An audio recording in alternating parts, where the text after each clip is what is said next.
Jimi Hendrix, the greatest musician of all times. Some say only one man can match his legacy and match his skill on the guitar. We're joined in the studio now by Randy Hansen. That is the man himself. Randy, how are you going? Oh, good. It's nice to be here. Are you enjoying New Zealand so far? Oh, totally. Yeah? I'm starting to feel on time now, not jet lagging quite so much. Because you just came from Sydney? Seattle first, and that's where the jet lag set in. Yeah, definitely. What have you got planned for your trip while you're in New Zealand as part of the Jimi Hendrix Revolution Tour? Well, we just plan on trying to blow everybody's mind, I guess.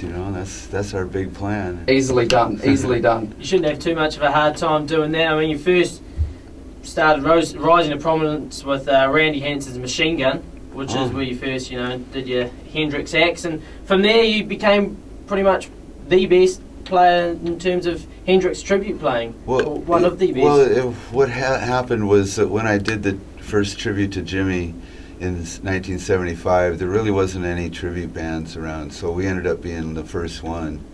There was tributes to Elvis. It was the only thing that was out there when I started doing this, but I wasn't even thinking about that really when we started doing it. I was in a 50s band, comedy band, and I played a character named Toad Murphy, and I spoke like, well, I think it would be better if I didn't do my song. Okay, thanks. And that's how I sounded doing Toad Murphy. Well, they wanted to add another comedy show, and they said, we want to make fun of rock stars. Who do you want to make fun of? And I said, I don't want to make fun of them, but I want to do Jimi Hendrix, and I want to do it seriously. And he goes, oh, okay, well, you do that. Well, that ended up being so popular that they kicked me out of the band, and because the agency wanted to book me as just this Hendrix show and everything, and that was pretty much the beginning of it. And then that took off, and people started hearing about me, and a lot of big bands that were doing really well took me out on tour with them, and and I ended up playing with Ritchie Blackmore and a whole. I could just name a lot of people. John Cougar Mellencamp was the opening act. He went on before me, and it was before anybody knew him. He got booed off every night. Oh. After the second song, they booed him off the stage and threw stuff at him. And I said, man, it's just not your crowd. And these are all guitar players out there. They just aren't getting you, So, but he had the last laugh and did very well. And so, I've just been real fortunate to have fallen into this, really. What's the feeling like carrying on Jimi Hendrix's legacy, as throughout your career? Well, it's I always feel like, damn, I am the luckiest guy in the world to be doing this, number one. Number two, it's like I'm really the guy in charge of quality control up there, and so and I don't want to give out anything that is not a tribute to Jimi Hendrix. A real tribute to him would be to celebrate everything that guy did, everything, and try to grab it, as much of it as you could. So what can people expect tonight in the show?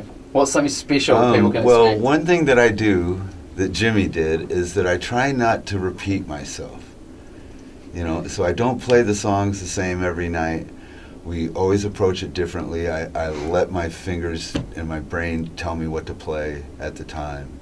And I've learned enough about Jimmy's playing style that I can inject things that people will go, that's Jimmy. If you listen to it, you'd think, okay, that's Jimmy. But I also occasionally, other guitar players that I admire will sneak in there, and I'll throw some Jeff Beck or Ritchie Blackmore or Pete Townsend, some other riffs that I'm familiar with, if I feel like it. We try not to, like I say, we try to keep the improvisation level quite high. And that's what Jimmy would have wanted all the way through, just playing the guitar. Well, I noticed, one guy says, hey, you're not playing the part of the song right, and I said, go listen to every time Jimmy played this song, and he ain't going to play that lick. He's not going to play that lick. He's going to play something else different. Right and you would know. Hey, yeah. Jimmy's famous for playing the guitar behind his back or with his teeth. Where did you learn to play the guitar with your teeth? Well, it wasn't easy.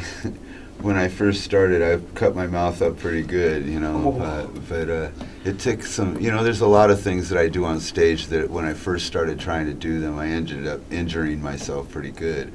But through retrying and practicing, I learned how to do things like, I like to run into the crowd, and if the stage isn't too tall, I like to run at it and do a Fosbury flop and stand up onto the stage.